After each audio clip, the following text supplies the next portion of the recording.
The second no was softer than the first, which somehow made it worse. I said it like a pillow. Gentle, muffled, not yet.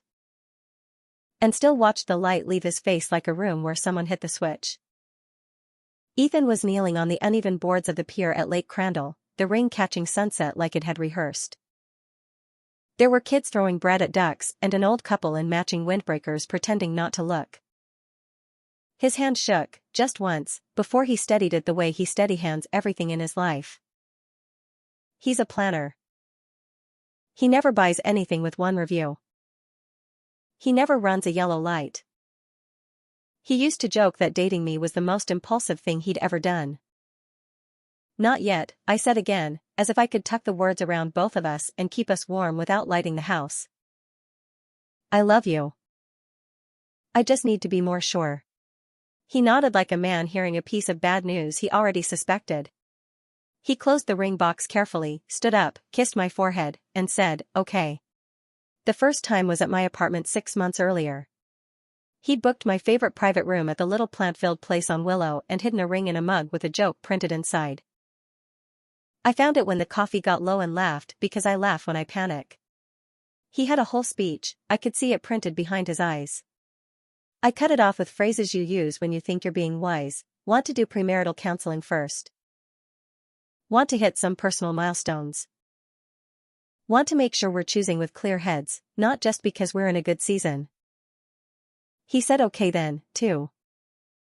Not like a doormat. Like a decent man who doesn't want a yes that will turn into rot. Between the two proposals, nothing fell apart.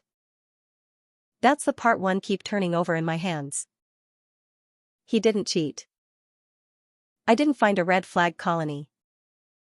We didn't discover that we wanted different states or different gods. We just kept living. We split rent on the one bedroom with the squeaky balcony door and the cursed dryer that left socks slightly damp forever. He meal prepped on Sundays like it was a love language. I corrected his emails for tone when he got promoted and had to tell older men that budgets were ceilings, not suggestions. We hosted people for chilly night and learned who always arrived with flowers and who arrived with opinions. He taught me to like quiet Saturdays at the farmer's market. I taught him to leave after 2 hours at a party without apologizing to every single person we'd ever met. I had reasons for my not yet. They were not lies. I grew up watching my mother move through 3 marriages like changing addresses. She never left the house without full makeup but forgot field trips, orthodontist appointments, her own birthday once. Marriage to me sounded like, and then you promise to never be the one who forgets. That's a hard promise when you already know what forgetting costs. Also. And this is the part one was too proud to say out loud. I liked my life. I liked the novelty of being the last of my friends to commit. I liked how people leaned in when I said, "We're not rushing, we're doing it our way." I liked having one foot on land and the other in the boat and telling myself that means you have balance, not that you're going to do the splits. After the second not yet, the air between us changed temperature. Ethan didn't punish me. He did something worse for my ego, he moved like a man who believed me.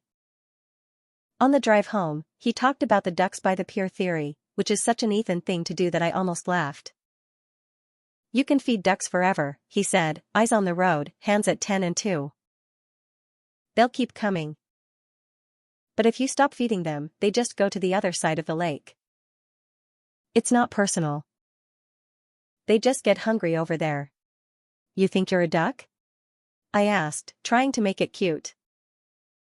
I think I've been living at your almost for a year, he said, not unkindly. I can keep eating crumbs, or I can go find a lunch. He slept on the couch that night. Not in anger. He said he had an early morning site meeting and didn't want to wake me with his 5:30 alarm, which was the kind of considerate that tastes like medicine. In the morning, his alarm didn't wake me, the sound of drawers opening and closing did. He was packing carefully. T-shirts rolled, charger wrapped properly, the way men do when they need their hands to be busy so their hearts don't explode. What are you doing? I asked, stupidly, as if the obvious had suddenly become a plot twist. I'm going to my brother's for a few days, he said. I'll be back Wednesday for my stuff if that's all right. We'll do it clean. Do what? I said, even though the shape of it was sitting on my chest like a cat. End the lease early, he said. I'll eat the penalty, it's my name on it. I'll coordinate a cleaner for the turnover. You take the couch and the dishes, I'll take the bed because my back can't forgive a futon anymore. We can split the books like normal people or pretend we're a library and just keep what's already overdue. He had made a list. Of course he had. He showed it to me like a contractor showing a client a revised scope. It had line items for deposits, the internet bill, forwarding addresses, a note to contact the landlord about the 60-day notice and ask if they'd accept a lease buyout we could afford. It had bullet points for everything that wasn't feelings. Ethan, I started, reaching for his sleeve. He stepped back half an inch. Not a flinch. Just a gentle removing of his arm from the story I was trying to wrap around us. I love you, I said, and meant it so hard I felt dizzy. I love you, he said. I also love not begging. 2 not yets isn't begging, I said, and even I could hear the whine. He did the adult thing, he set a boundary without a performance. I'm not asking for yes because I threatened to leave, he said. I'm leaving because I don't want a yes that needs pressure to exist. I wanted to bargain. I wanted to say premarital counseling, a small wedding, no wedding, a courthouse, a timeline, a spreadsheet of milestones I could check off so my perfectionism could crawl into bed with us and purr. He shook his head. You've had the information for a year, he said. If your answer was yes, it would be here already. He left me the ring box on the table, not as a dare. Just because he didn't want to be the guy who returned jewelry he never got to give. He tucked a note inside, if you want to keep it for a while, keep it. If you want me to return it, text me. I won't sell it, I won't hang on to it. I don't want to own an almost. I texted my best friend, Nora, and typed like a race. He's overreacting. I just want to be more sure. Is that a crime? She wrote back after a long pause that didn't feel like support, it's not a crime. It's a preference. He has one too. He came back Wednesday, as promised, with a rental van and his brother, who lifted things like he was mad at gravity. They took the bed, his tools, the houseplants he'd nursed back from the brink when I overwatered them, and a set of ceramic mixing bowls we'd bought together that he insisted I keep. You bake more, he said, which was a lie, he just didn't want me to think he was tallying. He left the keys on the counter. He didn't ask for a last kiss. He didn't perform a last fight. He hugged my dog, who isn't even his dog, and said, "Be good."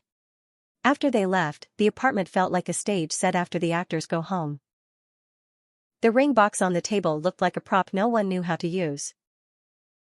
I put it in a drawer and took it out an hour later and put it back. I slept on the couch because the bedroom looked like a dare. There is no heroic middle to this story where I have a revelation and sprint to the airport. There is me cleaning the fridge at 11 p.m. and thinking about how Ethan alphabetizes spices. There is me standing in front of my closet and realizing half my clothes are things he bought me because he knows I won't spend money on myself, and hating that generosity for making me cry. There is me calling my mother and hearing her say, "Men always want too much," and feeling a rage so clean I surprised myself. He asked for a yes, I said. That's not too much. I'm the one who wanted endless maybes. I didn't call him that week. I told myself I was giving him space when really I was hoping he'd text that he'd made a terrible mistake and could we try again but slower. He did not text. He emailed, because Ethan keeps a paper trail, the landlord accepted the buyout, our move-out inspection would be the 30th, here were the prorated utilities, here was the cleaner's invoice, he'd paid it, my share was attached and I could Venmo when I was ready. There was a PS, I'll return the ring Friday. The jeweler will put the credit in your name. You can use it for something you want or you can ignore it forever. Up to you. I stared at that line and wanted to both laugh and scream. He was building me dignity even as he left. It felt like a kindness I didn't know how to hold. I told my therapist I felt like a villain in a quiet film, the kind where nothing happens and then your entire life has happened. She asked what I wanted from marriage that I couldn't articulate in a sentence. Certainty, I said, then immediately said, and that's ridiculous because certainty isn't real. She asked what I wanted from not marrying. Options, I said, then immediately said, and that's ridiculous because options aren't intimacy. 2 months later, I saw him at our grocery store, because of course the city is small at exactly the wrong moments. He was in the pasta aisle comparing jars like a man ranking tiny futures. He saw me, smiled, that polite, easy thing, and asked how I was. I said fine, a liar's favorite syllable. There was a woman beside him with a cart and a kindness in her posture. He introduced us without flinching. This is Claire, he said. We met at my brother's. She teaches 3rd grade. This is Maya. The way he said my name made me feel both known and past tense. I didn't spiral that night. That came 2 weeks later when Nora sent me a screenshot without commentary. Claire had posted a photo from a pumpkin patch. Ethan was in it, looking like a guy who had learned how to be happy in flannel without needing to audition for it. The caption had a leaf emoji. I stared at it and my stomach didn't drop the way I thought it would. It settled, like a thing finding its shelf. I emailed him once after that. Not to beg. To tell the truth like a grown-up. You asked for a yes and I brought you poetry. You made a clean exit instead of trying to make me smaller to feel bigger. I'm sorry it took leaving for me to understand that not yet can be a forever answer in polite clothes. I'm grateful you didn't try to talk me into anything. I'm sad. I'm also glad you left before resentment turned us into versions of ourselves we'd both hate. He wrote back the next day, thank you for the kindness of clarity. Take care, M. I kept the jeweler credit for a while, like a dare I could win or a trap I could spring on myself. Eventually I used it on a watch I'd never buy with my own money. It's simple and heavy and ticks loud enough that I can hear it when the apartment is quiet. Sometimes I catch the sound and think about time like a person, not a weapon. People love to ask who won. He did, by refusing to be fed to stay. He won by choosing a life where he didn't have to perform patience to earn love. He won by doing the ugliest parts of leaving. The emails, the invoices, the keys on the counter. With so much dignity that there wasn't any rubble to trip over later. He didn't parade Claire in front of me or hide her like contraband. He introduced her in daylight. He didn't humiliate me to make himself feel taller. He kept being the man he already was and let consequences do their job. I didn't lose so much as learn the price of my favorite sentence. Not yet cost me a man who wanted to build a thing with me and meant it. I told myself I needed to be more sure. The ugly truth is I liked the power of being the decider. It felt like safety without the responsibility of choosing. It felt like oxygen until I realized I'd been holding my breath. A year later, I ran into his sister at a coffee shop. She hugged me and said, "Hey, stranger," and when I asked, she told me he'd proposed to Claire in her classroom after school. Paper rings the kids made, a tiny speech I am sure was exactly the right length. I smiled and meant it. He deserves easy, I said. She squeezed my hand and said, so do you. I don't know if I'll marry. I do know that if I ever say yes, it will be fast and plain and without the theater of more sure. It will be a sentence, not a season. It will be a life I walk into with both feet, not a dock where I keep pretending I can live between wood and water. Sometimes, on Sundays, I still go to the farmer's market. I buy one peach and eat it leaning on a post, juice running down my wrist, no napkin, just sun. I don't pretend it means anything. Then I go home to my quiet apartment with the reliable dryer I finally bought and the watch that ticks and the drawer that is empty where a ring once sat in a box. I close the drawer and it doesn't echo. He asked for yes. I gave him poetry. He left with dignity and found someone who wanted lunch, not crumbs. That's the story. It doesn't need a twist. It needed, all along, a decision. He made one. I'm learning how.